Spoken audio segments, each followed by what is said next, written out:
Hello friends, welcome to Creative Medicine.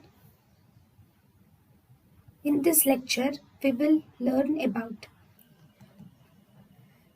characteristic symptom in induced psychotic disorder is in induced psychotic disorder, which is also called as shared psychotic disorder, the patient will have one patient has a delusion, and this delusion spreads or induces delusion in second person.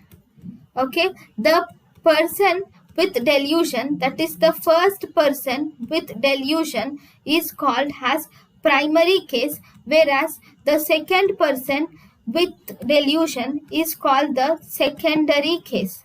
So what is the important symptom in induced psychotic disorder?